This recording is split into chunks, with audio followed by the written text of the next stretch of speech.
It's so much bigger than my personal attachment to a portion of this province. It's a loss for the entire province because this is a very valuable area. How do we just flood it? We do not want to lose this precious resource.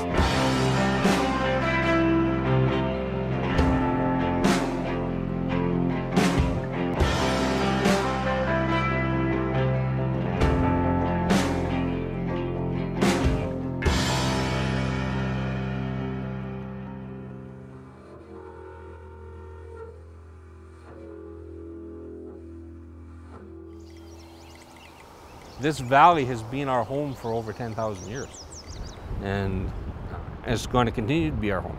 There's no other place I would want to live. Look at it. It's absolutely gorgeous here. Everything we need to survive is here. Not actually even surviving, you could thrive here. It's the Peace River that we're standing on right now. Ancestral lands of the Dunnizal people, which are my ancestors. The West Mowbray First Nations and all the Treaty 8 First Nations have said from the very beginning, we're not opposed to development. What we're opposed to is the unnecessary impacts of it. Flooding of this valley is unnecessary. The economics are bad just from an electricity user standpoint, an underestimated construction cost, the financial state of the corporation. You know, it could put considerable pressure on all of BC's debt. So financially, it's not a winner.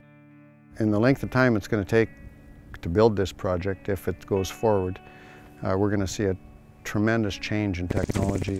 I don't see why we don't invest in some of that new technology. You know, we're talking about a lot of cost and environmental loss here, where we could show the world what we can do. As came out in the joint review panel recommendations, the project isn't required at this time.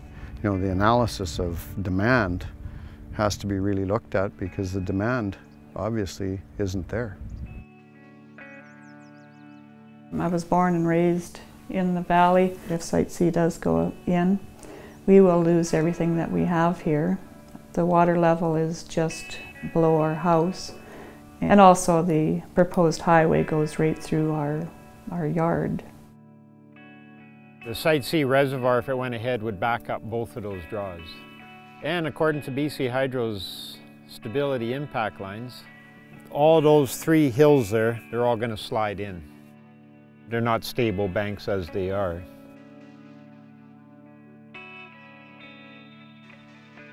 You know, I can't live without eating, and if this project was to go ahead, you know, they would be flooding some of the best farmland in the northeast area. You know, you can grow grain anywhere in this country, but that stuff that you can grow down there, it's, you name it, fruit, berries, corn. So it's a shame to be growing hay or grain down in the bottom, or oil seeds. Our property here wasn't affected from the first dam or the second dam. Site C would be a different story. My grandpa, like when he lived here in the 70s, BC Hydro had come to his front door. He just said, I'm not selling.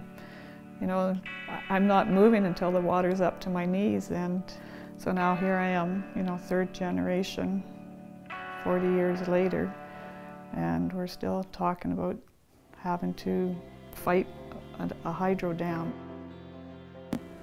The best case scenario possible at this point would be for Site C to not be shelved, but to be taken off the table and destroyed.